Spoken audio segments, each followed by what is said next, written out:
বন্ধুরা স্বাগত আর একটা নতুন ভিডিওতে। আজকে আমরা কথা বলবো মধ্যপ্রাচ্যের একটি রহস্যময় দেশ যা ইসলামী ঐতিহ্য, সমৃদ্ধ ইতিহাস এবং আধুনিকতার এক মিশ্রণ। আজকের এই ভিডিওতে আমরা জানবো ইরানের ইতিহাস, সংস্কৃতি, অর্থনীতি ও আধুনিক জীবনধারার সব কিছু। তো চলুন বন্ধুরা ভিডিওটা শুরু করা যাক। বন্ধুরা, ইরানের অফিসিয়াল নাম ইসলামী প্রজাতন্ত্র ইরান। এটি পশ্চিম এশিয়ায় অবস্থিত এবং এটি মুসলিম সংখ্যাগরিষ্ঠ একটি দেশ। রাজধানী তেহরান আর প্রধান ভাষা হলো ফার্সি। ইরানের জনসংখ্যা প্রায় 9 কোটিরও বেশি। বন্ধুরা, ইরানের ঐতিহাসিক গুরুত্ব। ইরানের ইতিহাস প্রায় 5000 বছরেরও পুরনো। একসময় এখানে পারস্য সাম্রাজ্য ছিল, যা বিশ্বের অন্যতম শক্তিশালী সাম্রাজ্য ছিল। গ্রেট সাইরাস থেকে শুরু করে দারিউস ও রাজা জেরক্সকিস তাদের শাসন আমলে পারস্য ছিল বিশ্বজয়ের পথে। বন্ধুরা, দেশটির ইসলামী ও ইরানি সংস্কৃতি। 1979 সালে ইরানে ইসলামী বিপ্লব হয় এবং দেশটি ইসলামী প্রজাতন্ত্রে রূপান্তরিত হয়। ইরানে শিয়া মুসলিম সম্প্রদায় সংখ্যাগরিষ্ঠ। ইসলামের পাশাপাশি ইরানি সংস্কৃতি অত্যন্ত সমৃদ্ধ। এখানে নওরোজ, ইফতার ও রমজান আরবাইন অন্যতম বড় উৎসব। বন্ধুরা, ইরান যেখানে 1979 সালের আগে মহিলারা পুরুষদের সাথে সমুদ্র সৈকতে গিয়ে বিকিনি উপভোগ করতে পারতেন, আজ তাদের একসাথে স্নান করাটাও নিষিদ্ধ।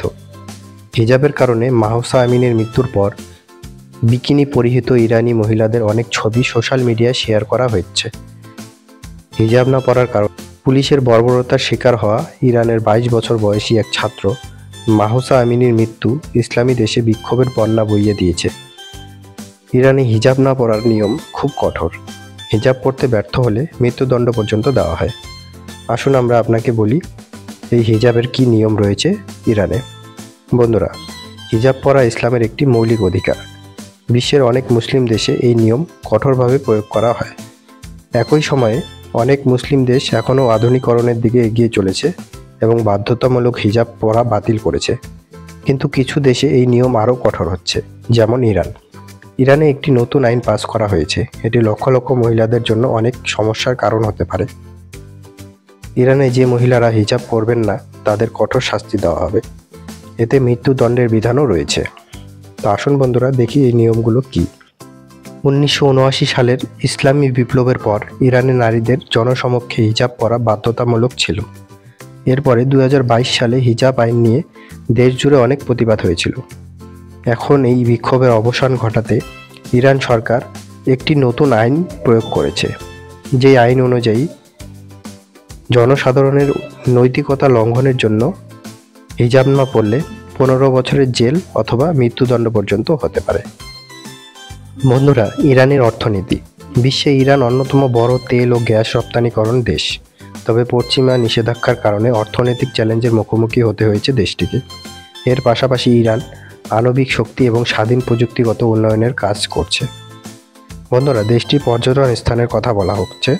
ইরান পর্যটকদের জন্য এক আকর্ষণীয় গন্তব্য। সিরাজ, ইসফাহান, মাসুদাহ, তাবরিজ শহরগুলো ঐতিহাসিকভাবে বিখ্যাত।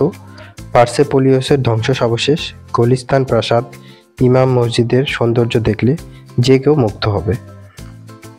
বন্ধুরা, ইরানের তরুণ প্রজন্ম এখন আধুনিক শিক্ষা ও প্রযুক্তিতে এগিয়ে যাচ্ছে। যদিও পশ্চিমা নিষেধাজ্ঞা এবং রাজনৈতিক চ্যালেঞ্জ রয়েছে, তবু দেশটি উন্নতির দিকে এগিয়ে চলেছে। তো বন্ধুরা, ইরান একদিকে প্রাচীন ইতিহাস, অন্যদিকে আধুনিক ভবিষ্যৎ। তো আপনাদের ইরান সম্পর্কে কি ভালো লেগেছে কমেন্টে অবশ্যই জানাবেন। আর এই ভিডিওটা আপনাদের কেমন লাগলো যদি ভালো লেগে থাকে অবশ্যই লাইক করে দেবেন এবং চ্যানেলটি সাবস্ক্রাইব করে রাখুন পরবর্তী আকর্ষণীয় এই ধরনের ভিডিওগুলো দেখার জন্য। ধন্যবাদ বন্ধুরা।